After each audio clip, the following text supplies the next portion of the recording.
আপনার ছাদ বাগানে এইরকম একটা ডালিম গাছ থাকলে যথেষ্ট।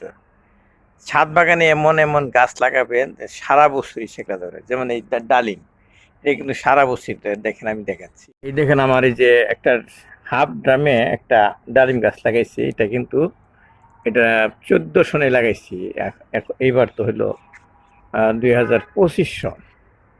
তো তখনকার থেকে সারা বছরই এরকম ডালিম ধরে। এই যে দেখেন, এই যে একটা ডালিম ধরছে, এটা পাকার উপক্রম হয়েছে। আবার এই যে ধরছে, এটা আবার ছোট। মানে এই যে ছোট বড় থাকা মানে কি, এগুলো 12 মাসি। যে এটা পাইপ পরিপক্ক হয়েছে, পাকলে পরে এটা ভিতরে যে ডালিমের কোয়া থাকে, এগুলো কিন্তু লাল টুকটুকে। গাছ কিন্তু অনেক বড় হইতো, কিন্তু আমি কেটে দিই যাতে বড় না হইতে পারে, কারণ এর যে খাবার, এই খাবারের সাথে সামঞ্জস্য করে গাছের সাইজ হতে হবে।